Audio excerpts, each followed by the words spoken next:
하나님의 말씀 받습니다. 하나님의 말씀 사무엘상서 22장 1절로 5절까지의 말씀입니다. 한 절 한 절 교독하시고 마지막 절 한 목소리로 함께합니다. 그러므로 다윗이 그곳을 떠나 아둘람 굴로 도망하매 그의 형제와 아버지의 온 집이 듣고 그리로 내려가서 그에게 이르렀고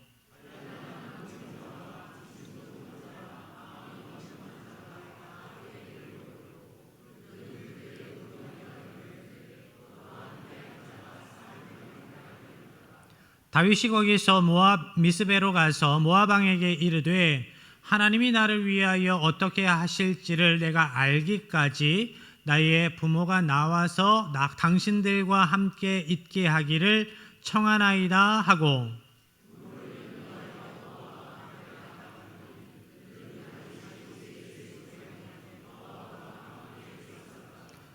함께합니다. 선지자 갓이 다윗에게 이르되 너는 이 요새에 있지 말고 떠나 유다 땅으로 들어가라. 다윗이 떠나 헤렛 수풀에 이르니라. 아멘. 여러분 어렸을 때 어떤 꿈, 어떤 장래의 희망을 갖고 계셨나요? 예전에 보면 국민학교 한 반에 대여섯 명은 대통령 되길 원했고 장군 되기를 원했고 의사 되기를 원했고 변호사, 판사 되기를 원했습니다. 저의 장래 희망이 뭐였을까요? 생활기록부를 보면 어렸을 때부터 한결같이 목사입니다. 목사. 중간에 이게 생각한 것만큼 그렇게 녹록한 게 아니구나, 쉬운 게 아니구나 싶어서 잠깐 장래희망이 바뀐 적도 있지만 돌아가겠습니다, 나중에 하겠습니다 라고 한 적이 있지만 생활기록부에 기록된 저의 장래희망은 일관되게 목사였습니다.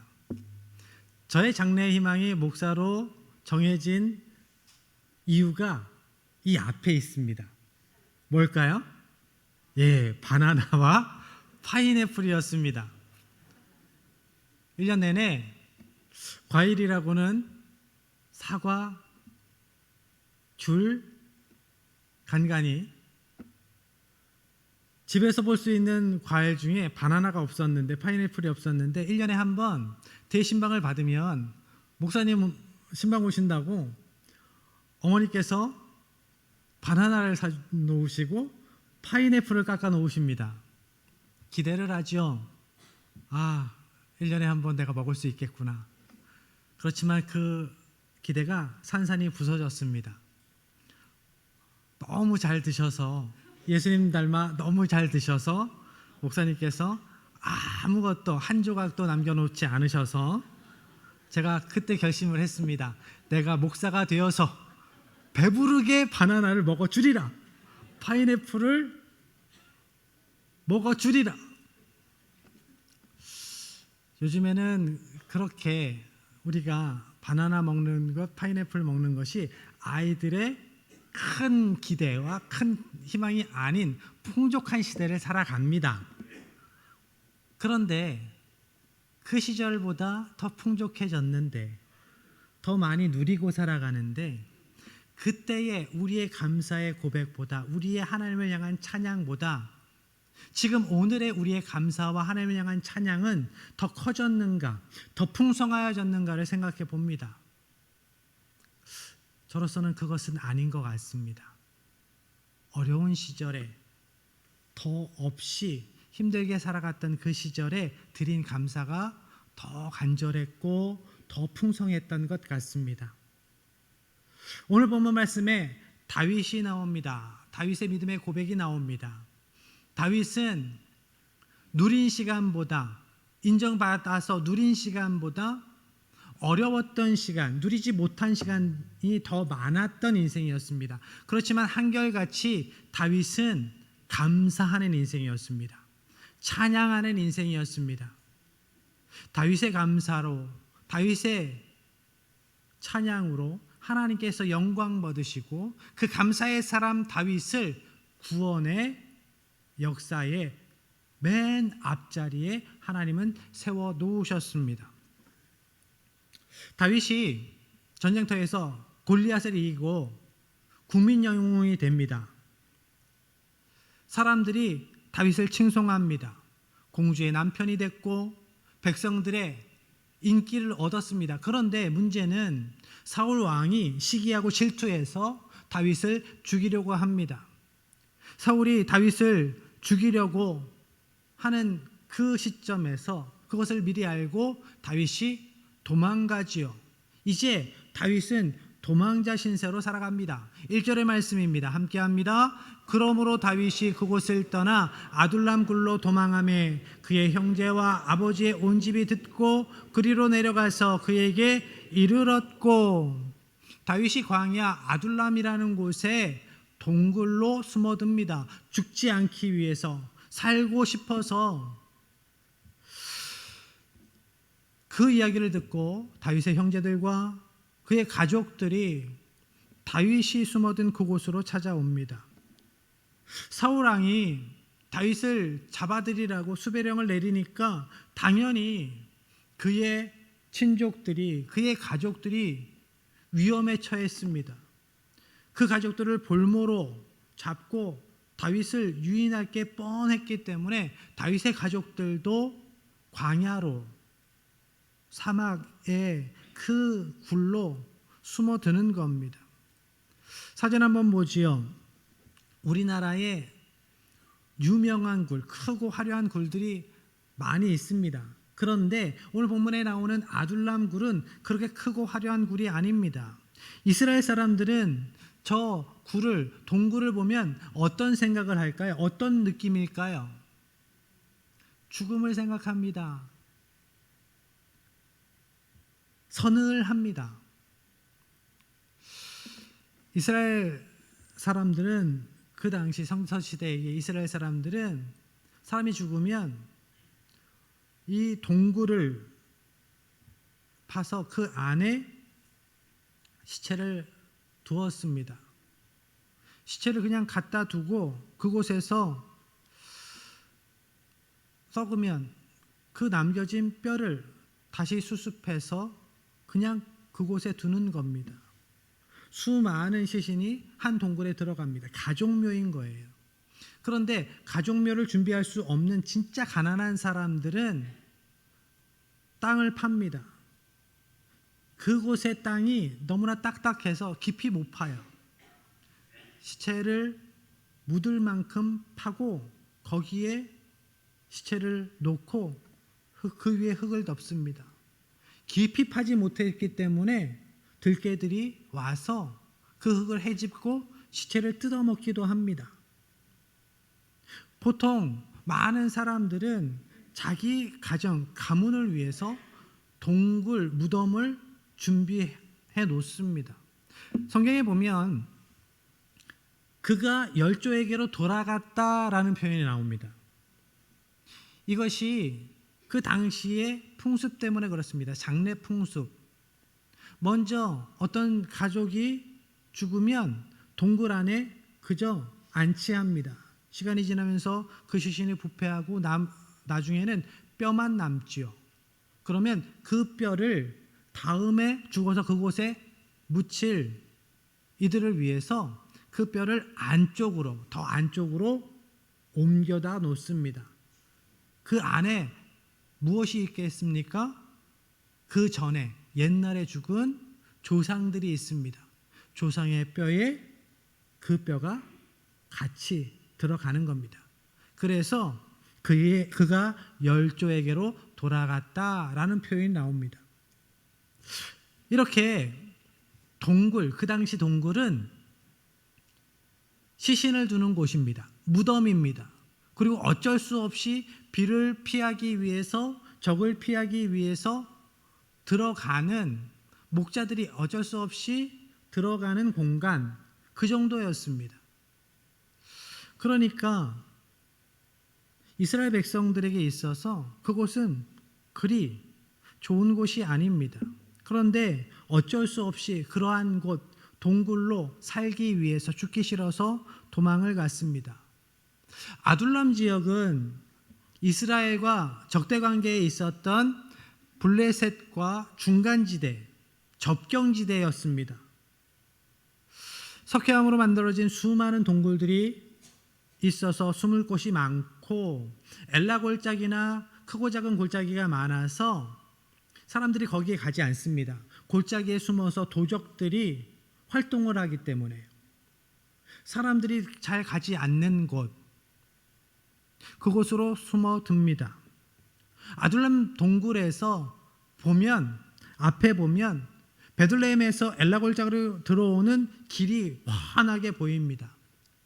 사울이 군사를 일으켜서 다윗을 잡으러 오면 먼저 보고 다른 지역으로, 블레셋이나 다른 지역으로 도망할 수 있는 지역적인 이점이 있었기 때문에 이곳으로 도망을 한 겁니다.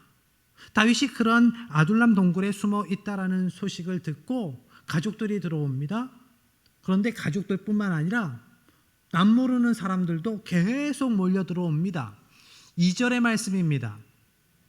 환난당한 모든 자와 빚진 모든 자와 마음이 원통한 자가 다 그에게로 모였고 그는 그들의 우두머리가 되었는데 그와 함께한 자가 400명 가량이었더라. 다윗도 지금 도망자 신세인데 다윗에게 모인 사람들이 힘도 좀 있고 재력도 있고 배경도 있고 지혜도 있는 사람이면 참 좋을 텐데, 다윗에게 도움이 될 텐데, 정작 거기에 모여든 사람들은 환난당한 사람들, 빚진 사람들, 마음이 원통한 사람들, 그러한 사람들입니다. 그런 사람들이 400명 정도가 모여들었고 다윗은 그들의 리더가 됩니다. 다윗이 어떤 마음이었을까요? 그 당시 다윗은 어떠한 마음이었을까?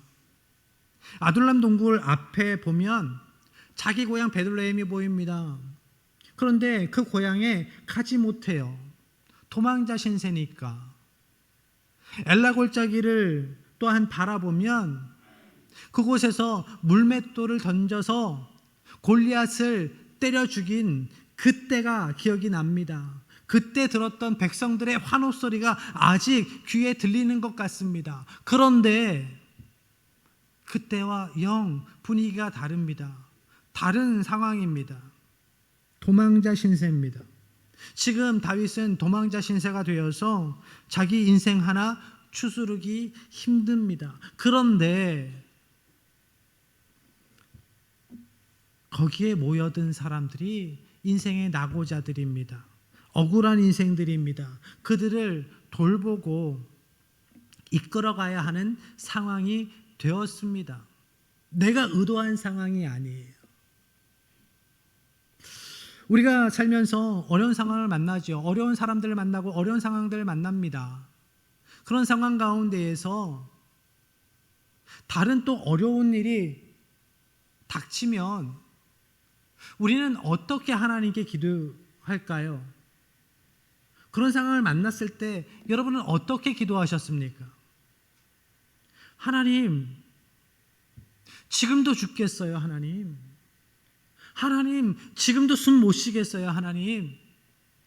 제가 무슨 죄를 그렇게 많이 지어서 하나님, 저를 이렇게 힘들게 하시나요? 이렇게 기도하지 않으셨습니까? 이게 부족해서 하나 더 해주십니까? 더 얹어주시나요? 그러면서 주위 사람들에게 나의 상한 감정을 그대로 드러내면서 공격하지는 않았습니까? 내가 너 같은 걸 만나가지고 말이야. 아니 위로가 되어주진 못할 망정 하나를 더 얹어주니 네가? 여러분 보통은 이렇게 고백하는 것이 대부분의 연약한 심령의 사람들이지요. 그런데 본문의 말씀을 보면 다윗은 달랐습니다. 감사합니다. 그 상황에서 하나님을 찬양합니다. 더욱 하나님께 집중합니다. 하나님께서 다윗을 구원의 역사의 맨 앞자리에 세우신 이유가 여기 있었던 거예요. 그는 항상 하나님께 감사의 제목을 찾습니다. 그는 항상 하나님을 찬양합니다. 그는 항상 하나님께 집중합니다. 그러한 상황 가운데 죽음의 골짜기에서 어두운 굴 가운데에서도 그는 하나님 앞에 무릎 꿇고 기도합니다.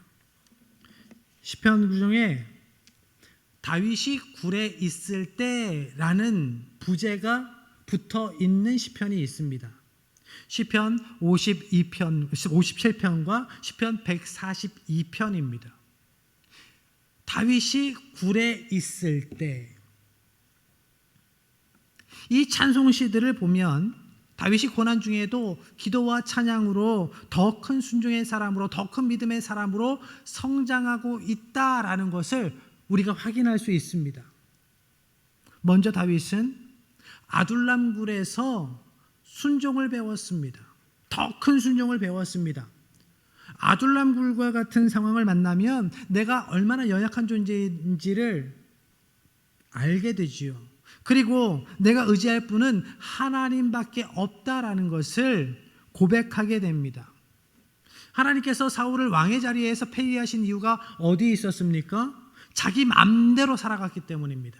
하나님의 말씀과 상관없이 자기 생각대로 자기 뜻을 앞세워서 살아갔기 때문에 하나님께서 사울을 치셨습니다. 왕의 자리에서 폐위시키셨습니다. 하나님은 다윗을 사랑하셨기 때문에 그가 왕이 되어서 이스라엘을 다스릴 때 교만하지 않게 하시려고, 사울과 같은 그 전철을 밟지 않게 하시려고 아둘람 굴에서 순종을 훈련시키셨던 겁니다. 5절의 말씀입니다. 함께 합니다. 선지자 갓이 다윗에게 이르되 너는 이 요새에 있지 말고 떠나 유다 땅으로 들어가라. 다윗이 떠나 헤렛 수풀에 이르니라. 아멘. 사울이 다윗을 죽이려고 두 눈 시퍼렇게 뜨고 있는 그 상황입니다. 벼르고 있어요. 그런데 사울이 있는 그 땅으로 들어가라고 말씀하십니다. 사울을 피해서 나왔는데 그 땅으로 다시 들어가라고 말씀합니다. 그런데 다윗은 그 말씀에 순종합니다. 다윗이 떠나 헤렛 수풀에 이르니라. 다윗의 발걸음에 어떤 불평이나 원망이 없습니다. 불만의 소리가 없습니다. 군소리 하나 없습니다. 깔끔하게 순종합니다. 다윗이 순종을 배웠습니다. 또한 다윗은 피난처이신 하나님을 믿음으로 고백합니다. 시편 57편 1절의 말씀입니다. 하나님이여 내게 은혜를 베푸소서, 내게 은혜를 베푸소서. 내 영혼이 주께로 피하되 주의 날개 그늘 아래에서 이 재앙들이 지나기까지 피하리이다. 아멘. 아둘람이라는 이름에 피난처라는 뜻이 있습니다. 사울의 공격, 사울의 죽음의 위협을 피해서 피난처 삼아 아둘람으로 들어갔습니다. 그런데 그것도 피난처가 될 수 없다, 안전한 피난처가 될 수 없다라는 것을 얼마 지나지 않아서 알게 됩니다. 그 길로 피하면 블레셋과 필요 없는 전쟁의 화근을 만들지 않기 위해서 공격하지 않겠지라고 생각을 했을 터인데 사울은 앞뒤 안 가리고 질투에 눈이 멀어서 다윗을 죽이겠다고 거기까지 쫓아오는 겁니다. 아, 이곳도 피난처가 될 수 없구나. 그러면서 깨닫게 되는 겁니다. 나의 피난처는 이 땅에 있지 않구나. 하나님께 있구나. 하나님만이 나의 피난처 되시는구나. 피난처 되신 하나님을 깨닫고 자신의 신앙을 이렇게 고백을 합니다. 7절로 이어갑니다. 하나님이여 내 마음이 확정되었고 내 마음이 확정되었사오니 내가 노래하고 내가 찬송하리이다. 아멘. 하나님의 인도하심과 하나님의 보호하심을 깨닫고 하나님께 더욱 집중하여 나아갑니다. 하나님, 제 마음이 확정되었습니다. 하나님께 온전히 확정되었습니다. 하나님만 바라보겠습니다. 그러면서 자신의 신앙을 이렇게 선포합니다. 8절로 이어갑니다. 내 영광아 깰지어다 비파야 수금아 깰지어다 내가 새벽을 깨우리로다. 아멘. 다윗은 자신의 신앙을 다른 사람에게 고백하는 것이 아니라 자기 자신에게 우선 선포합니다. 내 영광아 라고 이야기를 합니다. 하나님의 영광은 하나님이 어떤 분이신지 하나님의 존재에 대해서 말씀하시는 거예요. 하나님이 얼마나 사랑 많으신 하나님이신지 하나님의 영광을 드러낸다라는 것은 그런 하나님의 하나님이 되심을 세상 가운데 보인다라는 거예요. 그래서 오늘 본문 말씀 가운데 내 영광아 라고 할 때 내 영광이라고 이야기하는 것은 다윗의 존재 자체를 이야기하는 겁니다. 다윗의 존재, 본질을 이야기하는 거예요. 그래서 반복해서 똑같은 이야기를 하면서 다윗이 자신에게 선포하는 겁니다. 너는 이러한 존재야. 너는 이러한 존재야. 다윗이 어떠한 존재로 자기를 규정하는가? 이렇게 규정합니다. 다윗은 비파와 수금. 다윗은 자신을 하나님을 찬양하는 존재로 규정합니다. 나는 하나님을 찬양하기 위해 살아가는 존재야. 하나님을 찬양하기 위해 존재하는 자다. 또한 다윗은 새벽을 깨우는 자. 나는 하나님께 기도하는 존재다. 나는 하나님께 기도하기 위해서 산다. 나는 하나님과 교제하기 위해서 산다. 이것이 다윗이 스스로를 향하여 선포한 자기 신앙의 고백입니다. 여러분은 여러분을 어떠한 존재로 고백하십니까? 나를 향해서 여러분은 내가 어떠한 존재라고 선포하십니까? 나는 하나님을 찬양하기 위해서 존재한다. 나는 하나님과 영적인 교제를 하기 위해서 오늘 호흡한다. 이것이 저와 여러분의 믿음의 고백 되기를 축복합니다. 다윗이 힘겨운 시간 속에서 그 어두운 굴 속에서 동굴 속에서 너무 억울하고 너무 기가 막혀서 답답하고 좀 더 열심히 억지로 쉬어질 것 같은 그 암울한 어둠 속에서 이렇게 고백하는 겁니다. 나는 찬양하기 위해 존재한다. 나는 하나님께 기도하기 위해 존재한다. 내가 찬양하는 한, 하나님께 향하여 내가 기도하는 한, 그 세상 누구도 나를 죽일 수 없다. 이것이 나의 존재 이유이기 때문에. 그리고 다윗은 아둘람 굴에서 다시 하나님을 만나고 자신이 어떤 존재인지를 확인하고 새로운 꿈과 믿음의 소망을 품게 됩니다. 시편 142편 7절의 말씀입니다. 내 영혼을 옥에서 이끌어내사 주의 이름을 감사하게 하소서. 주께서 나에게 갚아 주시리니 의인들이 나를 두르리이다. 이 성경 말씀을 우리말 성경으로 한번 다시 읽어봅니다. 내 영혼을 감옥에서 풀어주셔서 내가 주의 이름을 찬양하게 하소서. 주께서 나를 너그럽게 대하시면 의인들이 내 주위에 몰려들 것입니다. 아멘. 다윗은 하나님이 내 편 되어 주시면 의인들이, 힘 있는 이들이, 지혜 있는 이들이, 능력 있는 사람들이 나의 주위로 몰려들 것이다 라고 기대했습니다. 새로운 인물, 힘 있는 사람, 지혜 있는 사람들을 기대했습니다. 하나님께서는 다윗의 기도, 다윗의 찬송을 들으시고 그 아둘람을, 그 고통과 눈물의 상황을 역전시켜 주십니다. 그런데 다윗이 기대한 방법대로 역전시켜 주시지는 않았어요. 다윗이 계획한 대로는 아니었습니다. 다윗은 하나님께서 의인들을, 힘 있는 사람들을, 지혜 있는 사람들을, 능력 있는 인물들을 붙여 주시기를 기대했지만 하나님께서는 이미 다윗에게 모여 있는 그 사람들 400명의 인생 나고자 억울한 인생들을 다윗에게 짐이 되었던 그 사람들을 사용하십니다. 그 사람들이 나중에 다윗 왕국에서 계곡공신이 됩니다. 장관이 되고요, 장군이 되고요, 잘 훈련되어서 정부 요직에서 그들의 능력을 10분 활용하게 됩니다. 하나님께서는 왜 그런 사람들을 통해서 하나님의 나라를 세워가실까? 조금 더 능력 있고, 조금 더 힘 있고, 조금 더 지혜로운 사람들을 통해서 그 일을 이루어 가시면 더 좋을 텐데 왜 억울하고 왜 환난 가운데 있는 사람들일까? 그것은 그 일을, 그 구원의 역사를 하나님께서 행하신다라는 것을 증명하시는 겁니다.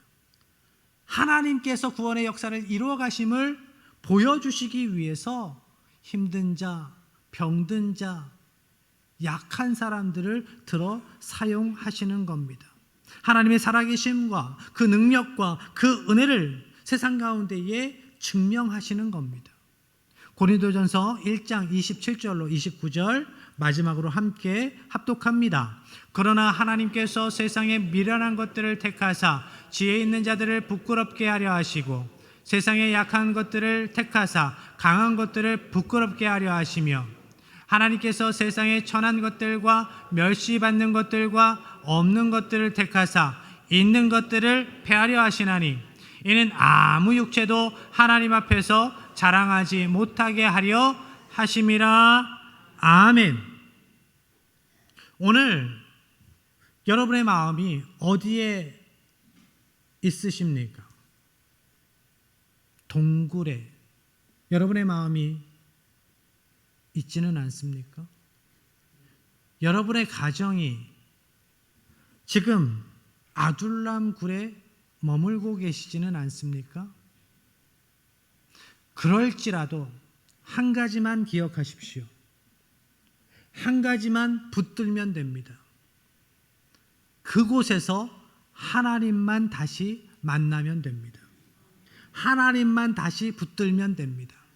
하나님께 대한 감사와 찬양이 다시 회복되면 됩니다.